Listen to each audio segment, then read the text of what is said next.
Salam, berjumpa lagi dengan saya Effendi Tobing dalam Boker Top Channel. Apa kabar semua sahabat saudara yang saya kasihi dalam Tuhan Yesus Kristus? Kiranya Tuhan menyertai kita semua. Amin. Satu enak saat teduh sejenak, episode yang ke-69. Kali ini kita akan melanjutkan tema yang sama dengan episode yang ke-68, yaitu Allah berperang bagi umatnya, bagian yang kedua. Kita akan melihat tema ini mulai dari Yosua pasal yang ke-6, ayat yang ke-6 sampai dengan ayat yang ke-27. Saya membaca satu ayat yang nanti seluruh ayat yang lain akan kita lihat dalam penjelasannya. Saya akan membaca ayat yang ke-20 dari pasal 6 kitab Yosua. Lalu bersoraklah bangsa itu, sedang sangkakala ditiup. Segera sesudah bangsa itu mendengar bunyi sangkakala, bersoraklah mereka dengan sorak yang nyaring, maka runtuhlah tembok itu, lalu mereka memanjat masuk ke dalam kota, masing-masing langsung ke depan, dan merebut kota itu. Kalau dalam bagian yang pertama kita telah melihat Allah berperang bagi umatnya dalam 3 bagian, yaitu latar belakang sejarahnya, kemudian perjumpaan dengan Tuhan sebagai panglima perang, kemudian persiapan perang. Nah, pada episode yang kedua ini kita akan melihat bagian-bagian ini, yaitu kita melihat satu pokok penting dari ayat 6 sampai dengan ayat yang ke-27, berperang dengan cara Tuhan. Bagian yang pertama ialah perintah Tuhan disampaikan. Itu bisa kita lihat dari ayat yang ke-6 sampai dengan ayat yang ke-10. Kemudian perintah Tuhan dilaksanakan dari ayat yang ke-11 sampai dengan ayat yang ke-15. Kemudian bagian yang ketiga, larangan Tuhan dari ayat yang ke-16 sampai ayat yang ke-25. Kemudian bagian yang terakhir dimulai dari ayat 17 sampai ayat yang ayat yang ke-25, 26 sampai dengan ayat yang ke-27, yaitu kata-kata penutup dari Yosua. Mari kita perhatikan bagian demi bagian dari firman Tuhan ini. Kalau kita memperhatikan sebagai kesinambungan dari apa yang sudah kita pelajari pada episode yang ke-68, maka kali ini kita akan melihat bagian yang pertama, sebagaimana saya katakan tadi, perintah Tuhan disampaikan. Ya, itu yang pertama. Kalau kita memperhatikan ayat yang ke-6 sampai ayat yang ke-10, maka apa yang disampaikan oleh Tuhan kepada Yosua secara pribadi sebagai pemimpin pada waktu itu, kemudian sekarang Yosua menyampaikan perintah itu kepada seluruh bangsa Israel. Artinya, Yosua mengulangi secara persis apa yang dikatakan Tuhan kepadanya. Kemudian itulah yang dikatakannya kepada bangsa Israel untuk dilakukan. Bahkan kalau kita memperhatikan mulai dari pasal 6 ayat 1 sampai dengan ayat 27, kalimat-kalimat yang sama apa yang disampaikan oleh Tuhan kepada Yosua itu diulangi paling tidak 2 atau 3 kali dalam pasal ini. Terjadi pengulangan yang sama dengan kalimat yang sama dengan tujuan yang sama. Maka hal ini menimbulkan pertanyaan, apa maksudnya? Kenapa harus diulang dan diulang?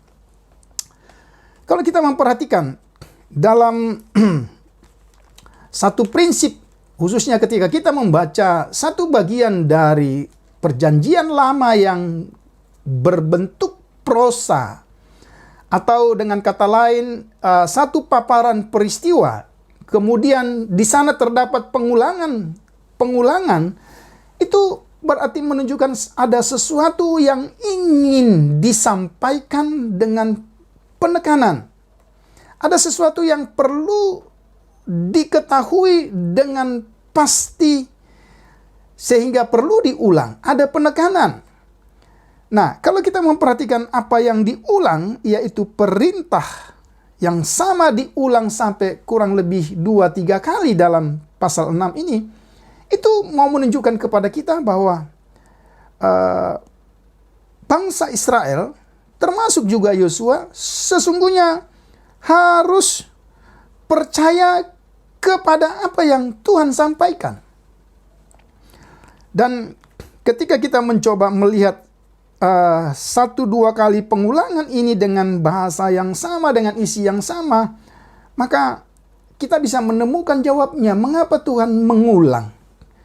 Karena kalau kita memperhatikan pada bagian pendahuluan dalam episode yang ke-68, sewaktu Yosua sedang melayangkan pandangnya, sesungguhnya dia sedang merencanakan sesuatu apa yang harus dia lakukan kepada bangsa Israel pada waktu itu. Tentulah sebagai panglima perang, dia punya metode, dia punya strategi perang.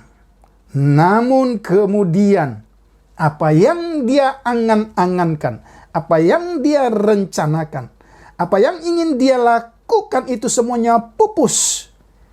Ya, karena Tuhan justru menyampaikan perintah kepada Yosua sesuatu yang sangat berbeda dari apa yang pernah dia pikirkan. Dan tentu membuang semua pola pikir yang sedemikian dimiliki oleh seseorang tidaklah sebegitu mudah. Maka perlu ada pengulangan. Nah, itu dia jawabnya. Mengapa ada pengulangan? Karena ternyata ada sesuatu konsep, ada sesuatu yang ingin dilakukan oleh Yosua dan bangsa Israel, itu sesuatu yang di luar atau melampaui nalar manusia. Apa yang ingin saya katakan? Yaitu cara Tuhan berperang, itulah sesuatu yang unik. Dan apa yang diulang ialah ketika Tuhan katakan bahwa bangsa Israel harus mengelilingi kota Yeriko selama 7 hari. 6 hari pertama mengelilinginya sebanyak 1 kali. Tanpa ada komunikasi, tanpa ada aktivitas, ya. Kemudian hari yang ke-7, pada kali yang ke-7, ditiuplah sangkakala, dan pada saat itulah mereka akan bersorak, dan pada saat itulah tembok Yeriko itu runtuh. Coba saudara pikir, strategi perang apa ini? Maka itu perlu diulang. Maka yang pertama yang kita lihat, harus sungguh-sungguh percaya kepada apa yang Tuhan katakan. Ya. Maka ketika penulis Ibrani pasal 11 ayat yang ke-30 katakan, karena iman maka runtuhlah atau robohlah tembok Yeriko. Yang kedua, apa maksud pengulangan ini? Selain mereka percaya, itu sulit untuk melakukan apa yang mereka baru saja dengar. Maka yang kedua yang ingin disampaikan oleh bagian firman Tuhan ini, mereka harus mentaati segala sesuatu yang disampaikan oleh Tuhan melalui Yosua. Nalar atau tidak nalar, sulit atau tidak sulit, maka mereka hanya akan mendengar apa yang Tuhan sampaikan. beriman, kemudian disertai dengan ketaatan. Karena tidak ada gunanya iman tanpa ketaatan.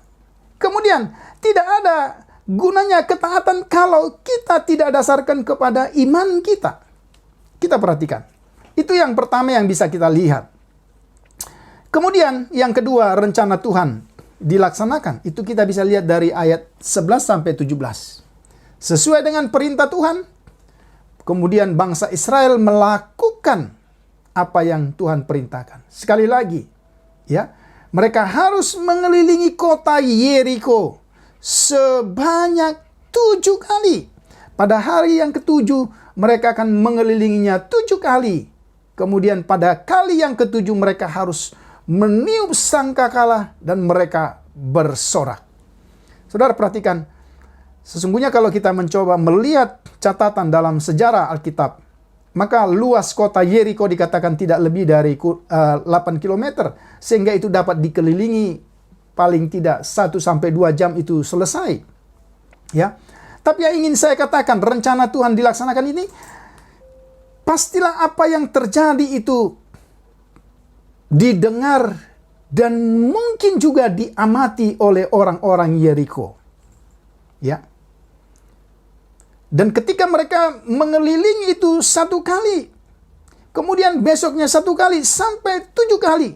Maka pada saat mereka mengelilingi kota Yeriko, pastilah orang-orang di dalam tembok, yaitu orang-orang Yeriko, gemetar. Mereka ketakutan. Karena di dalam pasal 2 ayat 11 sangat jelas apa yang dikatakan oleh Rahab, ya, tentang kondisi orang-orang Yeriko yang mendengar perbuatan Tuhan melalui bangsa Israel. Nah, kita perhatikan di dalam pembacaan ini. Dan kemudian kita lihat apa yang terjadi sebagaimana yang saya katakan tadi. Pada saat itulah ketika perintah Tuhan itu dipercaya, kemudian dilakukan, terjadilah mujizat. Saya ulangi. Ketika Tuhan kita percayai dan firman-Nya kita lakukan, pada saat itulah segala sesuatu yang mungkin di luar nalar kita, melampaui nalar kita, mungkin juga yang tidak kita pernah pikirkan, pada saat itulah mujizat Tuhan terjadi. Kita perhatikan dalam bagian-bagian ini sangat jelas. Kemudian yang ketiga, di sini dalam konteks pasal 6 ayat 1 sampai dengan ayat yang ke-27, khususnya dari ayat yang ke-6 sampai ayat 27, kita melihat pada bagian-bagian akhir, pada proses penaklukan kota Yeriko itu, Tuhan juga memberikan perintah-perintah atau larangan-larangan yang tegas melalui Yosua kepada bangsa Israel. Larangan-larangan itu harus ditaati dan mereka tidak boleh melanggar apa yang telah ditetapkan oleh Tuhan. Pada saat Yeriko diserahkan Tuhan kepada Israel, Tuhan memberikan perintah-perintah antara lain. Yang pertama, seluruh kota dan isinya harus dimusnahkan, manusia dan binatang, kecuali Rahab dan seisi rumahnya yang telah menyelamatkan mata-mata Israel. Saudara perhatikan, ketika Rahab dalam kondisi peperangan itu kemudian diselamatkan, ada tentara yang dikhususkan untuk menyelamatkan mereka. Kemudian mereka dibawa kepada satu tempat yang berbeda dari tempat bangsa Israel. Mengapa? Karena kalau kita memperhatikan, Rahab adalah penduduk kota Yeriko. Berarti dia adalah bangsa kafir. Dan kita tahu sesuai dengan hukum kenajisan, tidak boleh bergaul, tidak boleh bercampur dengan bangsa kafir dalam Imamat 13 ayat 46, kemudian Ulangan 23 ayat 3. Maka waktu Rahab diselamatkan, dia harus ditempatkan di tempat tertentu, tidak boleh bercampur. Kemudian sekian waktu berdasarkan ketentuan itu, barulah dia boleh bergabung dengan bangsa Israel. Itu yang pertama. Jadi seluruh kota dan isinya kecuali Rahab dan keluarganya diselamatkan. Kemudian yang kedua, tidak boleh mengambil barang-barang yang dikhususkan untuk dibinasakan. Ya, kita perhatikan. Kemudian yang ketiga, tidak mengambil barang-barang yang secara spesifik disebut emas, perak, tembaga, besi yang dikhususkan bagi Allah. Kita ingat ya, hal yang sama misalnya ketika dikatakan bahwa bangsa Israel harus menyerahkan apa yang disebut dengan buah sulung. Ya, kita bisa lihat dalam Ulangan 26 ayat 1 sampai 4. Nah, apa prinsip yang kita bisa pelajari dari bagian ini? Semua yang ada di dalam kota Yeriko itu adalah milik Tuhan. Baik untuk digunakan dalam penyembahan bagi Dia, itulah barang-barang yang dikhususkan seperti emas, perak, tembaga, besi dan seterusnya, atau barang-barang yang memang khusus untuk dibinasakan. Bagian yang terakhir, saudara, kita perhatikan ada kata-kata penutup dari Yosua. Ya, Yosua sendiri mengucapkan sumpah. Dan sumpahnya itu dia katakan, terkutuklah orang yang kembali membangun kota Yeriko. Siapapun yang melanggar sumpah itu akan dikutuk di hadapan Tuhan. Setiap orang yang melanggar sumpah ini akan membayar dengan nyawa anaknya yang bungsu. Mengapa? Karena peristiwa di kota Yeriko mengingatkan bangsa Israel, tetapi juga mungkin mengingatkan kita hari ini apa yang Tuhan telah kerjakan sebagai contoh bagaimana Tuhan sesungguhnya berperang bersama-sama dengan umatnya. Sehingga ini tidak boleh dikotori dengan perbuatan-perbuatan yang tercela. Dengan demikian, saudara, firman Tuhan ini begitu jelas bagi kita. Baik dalam episode yang ke-68 maupun episode yang ke-69. Allah berperang bagi kita. Kita harus sungguh-sungguh percaya bahwa Allah sendiri adalah panglima perang yang berperang memerangi setiap musuh-musuh kita. Dan itu bagian yang Allah kerjakan. Tetapi kemudian dari kedua episode ada bagian yang harus kita lakukan, yaitu kita percaya mutlak kepada Dia dan kemudian taat. Artinya melakukan apa saja yang Tuhan perintahkan. Maka ketika Tuhan dengan segala kebesaran, dengan segala penggenapan janjinya, berperang bersama-sama dengan kita, dan kita taat dan percaya kepadanya, maka mukjizat yang luar biasa juga akan terjadi dalam hidup kita. Baik hari-hari yang kita hadapi dengan segala bentuk-bentuk kesulitan yang sepertinya tidak ada habisnya. Tetapi mari kita belajar dari kebenaran firman Tuhan ini. Kota Yeriko, musuh, tembok yang begitu tebal, yang sudah tertutup, yang sepertinya tidak mungkin untuk ditaklukkan. Tetapi ketika kita percaya saja kepada Tuhan dan melakukan apa yang Tuhan firmankan, maka saya percaya tembok-tembok Yeriko, apapun yang kita hadapi hari-hari ini, pasti akan rubuh dan kita akan melewatinya. Karena apa? Karena Tuhan bersama-sama dengan kita. Kiranya firman Tuhan yang singkat ini boleh menjadi berkat bagi semua saudara sahabat yang menyaksikan tayangan ini. Salam.